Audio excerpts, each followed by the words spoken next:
नमस्कार, मी राहुल कुलकर्णी. जगभरातल्या सर्व प्रेक्षकांचं स्वागत आहे. या राज्याचे मुख्यमंत्री श्री एकनाथ शिंदे यांचं श्री मनोज जरांगे यांच्या उपस्थितीमध्ये त्यांचं उपोषण सोडवत असतानाचं त्यांनी केलेलं जे भाषण आहे ते काही सेकंदापूर्वी संपलंय आणि लगेच आपण मधल्या ओळीमध्ये दोन मुद्दे टॅग केले की मुख्यमंत्र्यांच्या उपस्थितीचा तिथे अर्थ काय आणि महाराष्ट्रातल्या ज्यांना कुणबी प्रमाणपत्राचा लाभ झालेला आहे अशा मराठा बांधवाबरोबरच आणखी दोन असे कोण घटक असू शकतात की ज्यांना या आंदोलनाचा राजकीय लाभ होईल. खरं म्हणजे मुख्यमंत्र्यांचं हे राजकीय चातुर्य आहे की ज्या सरकारच्या विरोधामध्ये काही जणांच्या मते वेठीला धरलं वगैरे असं आंदोलन श्री मनोज जरांगे यांनी केलं तर त्या आंदोलनाची ज्यावेळेला समाप्ती होते आहे त्यावेळेला या राज्याचे मुख्यमंत्री की ज्यांनी छत्रपती शिवाजी महाराजांची शपथ जाहीर मेळाव्यातनं घेतली होती ते उपस्थित आहेत आणि या मराठा समाजाच्या आरक्षणाचा जो काही लाभ भविष्यात होईल त्याचं श्रेय श्री मनोज जरांगे यांच्यासह तिथे स्टेजवरती उपस्थित असलेली मंडळी ही मुख्यमंत्र्यांना सुद्धा देतात. बरं, पुन्हा मुख्यमंत्र्यांनी ही ग्वाही दिलेली आहे की हा निर्णय त्यांचा एकट्याचा नाहीये, राज्य सरकारचा आहे की ज्या सरकारमध्ये या राज्याचे उपमुख्यमंत्री की ज्यांनी आमच्या डीएनए मध्ये ओबीसी आहे असं सांगितलं होतं आणि जे त्यांच्या अत्यंत जवळचे जे संकटमोचक असलेले असे श्री गिरीश महाजन उपस्थित आहेत, आणखी 2-3 मंत्री उपस्थित आहेत आणि म्हणून मी म्हटलं की मुख्यमंत्र्याच्या उपस्थितीचे इथे खूप सारे अर्थ होतात. दिवंगत अण्णासाहेब पाटील हे जिथं राहायचे, जिथं त्यांची कर्मभूमी होती तिथंच ते आंदोलन संपलं आहे, हाही योगायोग आहे. बरं, आनंद दिघे, धर्मवीर आनंद दिघे यांच्या जयंतीच्या दिवशी हे आंदोलन संपलं आहे, हाही योगायोग आहे ज्याचा उल्लेख मुख्यमंत्र्यांनी केला. आणि म्हणून दिसतं असं आहे की ज्या मुख्यमंत्र्यांनी महाराष्ट्रामध्ये छत्रपती शिवाजी महाराजांची जाहीर शपथ घेतली त्यांनी त्या मागणीची पूर्तता केली हा महाराष्ट्राला आज मेसेज गेला आणि तो मनोज जरांगे यांच्यासह सगळ्यांनी दिला. आणि म्हणून ज्यांचं सरकार कदाचित वेठीला धरलं जाईल असं चित्र होतं आणि विरोधक कदाचित अशा मानसिकतेत असू शकतात की जर दुर्दैवाने काही घटना घडली तर त्याचे खूप मोठे पडसाद उमटतील. आठवा, ज्या दिवशी अंतरवली सराटीमध्ये पोलिसांचा लाठीमार झाला त्या दिवशी श्री शरद पवार हे तिथे भेटीला गेलेले होते. त्यामुळे आज विरोधकांची रिॲक्शन काय असेल हे पाहणं महत्वाचं आहे आणि म्हणूनच मुख्यमंत्र्याच्या तिथं उपस्थित असण्याला खूप सारा अर्थ आहे. मुख्यमंत्री तिथे उपस्थित राहिले एवढंच नाही तर त्यांनी मी एक शेतकऱ्याचा म्हणजे ज्या कुणबी समाजाचा मी प्रतिनिधी आहे त्याची पुन्हा ग्वाही करून दिली.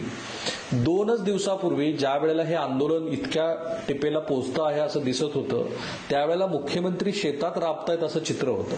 म्हणजे तो संदर्भ त्यांनी इथे बरोबर वापरला आणि म्हणूनच मधल्या ओळीची गरज आहे महाराष्ट्राला की आपण जे राजकारण बघत असतो त्या राजकारणामध्ये अनेक अर्थ ध्वनित असतात की मुख्यमंत्र्यांनी तो संदर्भ वापरला की ज्या संदर्भाबद्दल शिवसेनेच्या उद्धव ठाकरे गटाचे नेते संजय राऊत हे मुख्यमंत्री तिथं काय करत होते वगैरे जो असंसदीय शब्द त्यांनी वापरला तो इथे त्यांनी सकारात्मक पद्धतीनं वापरला की मी पण कुणबी आहे, मी पण शेतकरी आहे, मी पण मराठा आहे आणि मग त्याचे राजकीय पडसाद काय उमटतील याचा सर्वसामान्य महाराष्ट्रातल्या कुठल्याही माणसाला अंदाज येईल की इथून पुढे ज्या शिवसेनेमध्ये श्री एकनाथ शिंदे यांनी फूट पाडली त्या शिवसेनेचा जो हिंदुत्ववादी चेहरा आहे त्यातला सगळाचा सगळा तर एकनाथ शिंदे यांच्या बरोबर आलेला नाहीये हे स्पष्ट झालेलं आहे. मधल्या वेगवेगळ्या सर्वेतनं हे दिसतंय की अजूनही श्री उद्धव ठाकरे यांच्याबरोबर तो हिंदुत्ववादी शिवसेनेला मानणारा वर्ग आहे.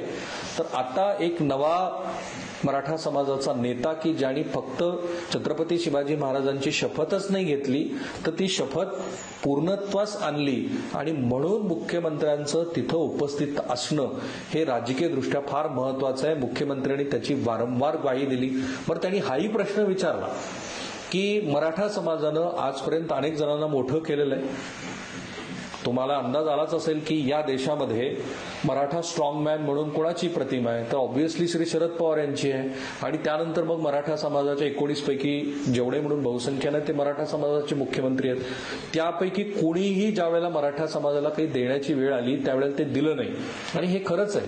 म्हणून मनोज जरांगे यांची पहिल्यापासूनची काय मांडणी आहे तर आमचा हा जो आरक्षणाचा लढा आहे तो प्रस्थापित विरुद्ध जे वंचित आहेत असं आहे. मुख्यमंत्र्यांनी तोच धागा बहुधा पकडलेला आहे की ते असं म्हणाले की मराठा समाजानं अनेकांना मोठं केलं, परंतु त्यांनी मराठा समाजाला ज्या वेळेला द्यायची वेळ आली त्यावेळेला ते काहीच दिलं नाही. त्यांचा रोख सर्वार्थानं हा राष्ट्रवादी काँग्रेसचे अध्यक्ष आणि काँग्रेस पक्षातली नेते मंडळी त्यांच्याकडे असावा. आणि पुढे त्याचे राजकीय पडसाद असेही उमटू शकतात की महाराष्ट्रामध्ये पुढच्या 5-10 वर्षानंतर राष्ट्रवादी काँग्रेसकडं म्हणजे आत्ताच्या श्री अजित पवार गटाकडे सुद्धा मराठा समाजाचा पक्ष असा म्हणून जो एक शिक्का होता, तो शिक्का आणि संभावित राजकारणामध्ये श्री एकनाथ शिंदे यांची प्रतिमा काय असेल याचा सगळ्यांना अंदाज येईल. म्हणजे मनोज जरांगे आणि त्यांचे सहकारी सुद्धा केवळ हे एकनाथ शिंदेच करू शकतात असं सतत सांगत होते. आणि म्हणून एकनाथ शिंदे यांनी सुद्धा त्याचीच ग्वाही दिली. आपल्या भाषणामध्ये ते म्हणाले की ज्यांना ते करणं शक्य होतं त्यांनी ते केलं नाही, परंतु मी ते केलं. आणि म्हणूनच मी म्हटलं की एकनाथ शिंदे यांची तिथं उपस्थिती ही अनेक अर्थाने खूप महत्वाची आहे. एकनाथ शिंदे यांच्या सरकारच्या विरोधामध्ये जर या आंदोलनात काही नकारात्मक गोष्टी गेल्या असत्या तर सरकार अडचणीत आलं असतं.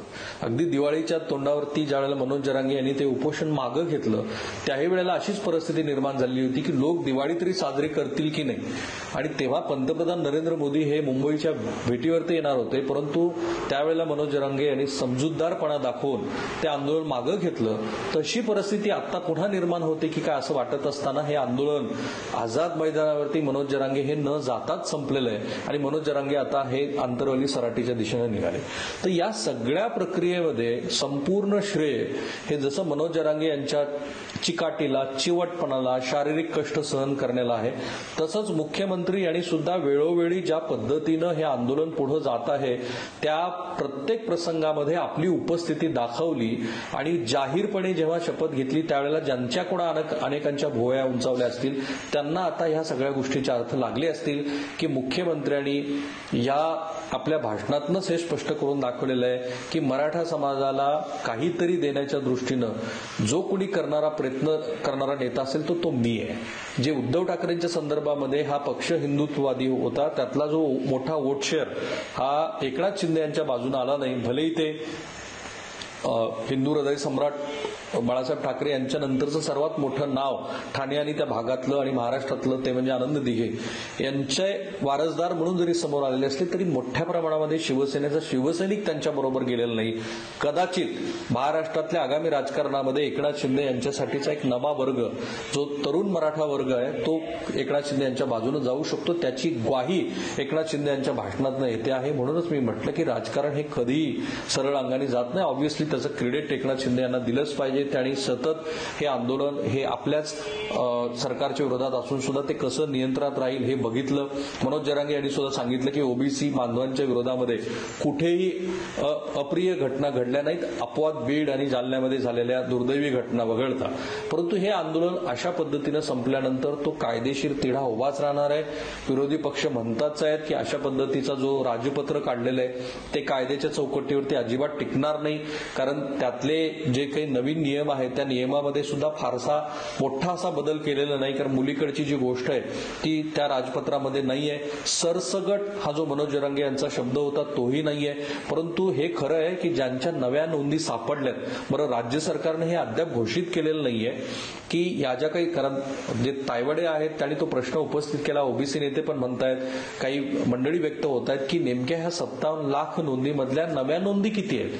पण तरी सुद्धा समजा ज्या काही नोंदी असतील ज्या नव्याने आढळून आहेत मराठवाड्यात त्या तर ह्या नव्या नोंदी आहेत, त्या 31,000 ज्या नव्या नोंदी आहेत त्या तर नव्याच नोंदी आहेत. ऑब्व्हियसली त्यांच्या वंशावळीतनं जे कोणी लोक या आरक्षणाचा लाभ घेतील तर ती संख्या सुद्धा लाखांच्या घरात असणार आहे. त्यामुळे त्यांना तर आरक्षण कोणी नाकारू शकत नाही, त्यांना ओबीसीतनं आरक्षण मिळणारच आहे. या मनोज जरांगे यांच्या आंदोलनातली ही पहिली सर्वात मोठी फलश्रुती आहे. पण तरी सुद्धा मुख्यमंत्र्याचं तिथं उपस्थित असणं हे अनेक अर्थाने महत्वाचं आहे. आणि मनोज जरांगे यांचं सातत्यानं त्यांच्याबद्दलचा असलेला जो सकारात्मक ते मुख्यमंत्री आहेत म्हणूनचा जो प्रतिसाद आहे तोही आगामी राजकारणाच्या दृष्टीनं महत्वाचा आहे. पण ते सोडून आणखीन एक असे घटक आहेत की जे या आंदोलनाच्या निमित्ताने लाभार्थी ठरू शकतात. तो मला असं दिसतं आहे की ओबीसी समाज हा जरी आज व्यक्त होत नसला तरी त्यांच्या मनामध्ये कुठे ना कुठेतरी असुरक्षिततेची भावना आहे. ती 2-3 कारणामुळे. एक, आता ज्यांना कुणबी प्रमाणपत्राचा लाभ होईल त्या मराठवाड्यातल्या 8ही जिल्ह्यातल्या बहुसंख्य ग्रामपंचायती, पंचायत समित्या, जिल्हा परिषदा या ठिकाणी ओबीसी समाजातल्या इतर प्रवर्गातल्या इतर लोकांचं राजकीय आरक्षण संपल्यात जमा आहे. कारण तिथे आता या मंडळींना थेटपणे अशा पद्धतीच्या रिझर्व्ह जागांचा लाभ होणार नाही. त्या ठिकाणी मराठा समाजाचीच मंडळी ज्यांना कुणबी प्रमाणपत्र मिळाली आहे ती उभा राहू शकतात आणि हा मुद्दा यापूर्वी ओबीसी समाजाच्या नेत्यांनी व्यक्त केलेला. हा एक भाग. दुसरा, बऱ्याच जणांना असं वाटतं की ज्या पद्धतीनं मराठा समाजानं बहुसंख्याक पद्धतीचा वापर करून हे आरक्षण आमच्याकडनं काढून घेतलेलं आहे त्यामुळं काही प्रश्न त्यांच्या मनामध्ये पडणं साहजिक आहे. अशा वेळेला जो समाज जो अनेक गावामध्ये अल्पसंख्याक आहे, छोटी छोटी घरं आहेत त्यांची तुलनेनं कमी आहेत, तो राजकीय दृष्ट्या जर व्यक्त व्हायचा म्हणाला तर तो कोणाच्या बाजूने व्यक्त होईल? तो श्री शरद पवार यांच्या राष्ट्रवादी काँग्रेसच्या बाजूने व्यक्त होणार नाही, तो श्री अजित पवार यांच्या बाजूने व्यक्त होणार नाही, तो आत्ता ज्यांनी आरक्षणाचा लाभ मिळवून दिला अशा श्री एकनाथ शिंदे यांच्या शिवसेनेच्या बाजूने व्यक्त होणार नाही, तो व्यक्त होईल तो भारतीय जनता पार्टीच्या बाजूनच जाईल. आणि दुसरा जो लाभार्थी या आंदोलनामध्ये दिसतो आहे मला तो भारतीय जनता पार्टी आहे. भारतीय जनता पार्टीच्या बाजूनं ओबीसी मताचं मोठं ध्रुवीकरण झालेलं असू शकतं. जो धागा विरोधी पक्ष नेत्यातले एक महत्वाचे नेते असले श्री जितेंद्र आव्हाड यांनी काल व्यक्त केलाय, तो धागा पकडून ते असं म्हणाले की दोन्ही समाजामध्ये तेढ निर्माण व्हावी असा प्रयत्न राज्य सरकारच करतं आहे. त्याचे राजकीय परिणाम हे शरद पवार जे शरद पवार लाठी हल्ला झाल्यानंतर लगोलग तिथे गेलेले होते त्यांना सुद्धा कदाचित त्यावेळेला लक्षात नाही आला की हे जे ध्रुवीकरण आहे ते अंतिमतः भारतीय जनता पार्टीच्या फायद्याचं ठरू शकतं. आता याच्यातनं मला एक असा घटक दिसतो आहे की ज्या घटकाला या सगळ्या गोष्टीतनं फारसा राजकीय लाभ होणार नाही आणि ते आहेत अजित पवार. अजित पवार यांच्याकडं मराठा स्ट्रॉंगमॅन हा पुढच्या 4-5 वर्षानंतरची जी लिगसी आली असती, जी त्यांच्या राष्ट्रवादी काँग्रेस अंतर्गत एक मोठी सध्या रोहित पवार विरुद्ध शरद पवार यांची राजकीय वारसा घेण्यावरूनची जी सुरू असलेली लढाई आहे त्याच्यामध्ये भविष्यामध्ये अजित पवार हेच शरद पवार यांचे वारसदार ठरतील असं जे चित्र होतं त्याच्यामधला सर्वात महत्वाचा समाज घटक म्हणून मराठा समाज हा अजित पवार यांच्या बाजूने जाईल का हा प्रश्न आहे. कारण ह्या संपूर्ण आंदोलनामध्ये अजित पवार यांना काही व्यक्तही होता आलेलं नाही. ते जेव्हा व्यक्त झाले त्यावेळेला सगळ्या नकारात्मक त्यांच्या विरोधामध्ये प्रतिक्रिया उमटल्या. बरं, अजित पवार हे स्वतः प्रस्थापित आहेत अशा पद्धतीचं चित्र महाराष्ट्रात आहे जे वास्तव पण आहे. आणि म्हणून या आंदोलनामध्ये एकनाथ शिंदे यांना जसा राजकीय लाभ होईल, या आंदोलनाचा जसा भारतीय जनता पार्टीला लाभ होईल तसा लाभ श्री अजित पवार यांना होईल का याबद्दल संशय आहे. बहुधा तो होणारच नाही याची दाट शक्यता आहे. सो थांबूया आपण इथे. श्री मनोज जरांगे यांचं कौतुक आहे की त्यांनी ज्या पद्धतीनं संपूर्ण लढा लढला तो नियंत्रित ठेवला, कुठेही अशी दुर्दैवी घटना होणार नाही हे बघितलं. बरं, त्यांचं त्या सभेला उपस्थित असलेल्या लोकांचं नियंत्रण सुद्धा वाखाणण्याजोग आहे. स्वतःला शारीरिक कष्ट करून घेण्याची तयारी पण वाखाणण्याजोगी आहे. आणि म्हणून मनोज जरांगे यांच्यासाठी तरी या आंदोलनाची फलश्रुती ही अत्यंत यशस्वी झालेली आहे. याचे राजकीय पडसाद उमटल्याशिवाय राहणार नाहीत. म्हणूनच मधल्या वेळीतनं आपण म्हटलंय 2 मुद्दे की मुख्यमंत्र्यांचं तिथं उपस्थित असणं की ज्यांच्या सरकारच्या विरोधामध्ये हे आंदोलन सुरू आहे त्याचा अर्थ काय, आणि या लढ्याचे जसे मराठा कुणबी बांधव लाभार्थी आहेत तसेच आणखी 2 लाभार्थी कोण. थांबूया आपण इथे. मी आणि बीबी माझा सर्व सोशल मीडिया प्लॅटफॉर्मवरती आहोत. आम्हाला फॉलो करायला लागा आणि या व्हिडिओच्या कमेंट बॉक्समध्ये तुम्ही कमेंट जरूर करा. आम्ही विदाऊट प्रॉम्प्टर जे राजकीय आकलन करत आहोत, जे तुमच्याबरोबर मीही समजून घेण्याचा प्रयत्न करतोय, त्यातनं काही मुद्दे राहू शकतात. एखादा मुद्दा जर राहिला तर तो या व्हिडिओच्या कमेंट बॉक्समध्ये जरूर पोस्ट करा. एबीपी माझा, उघडा डोळे बघा नीट.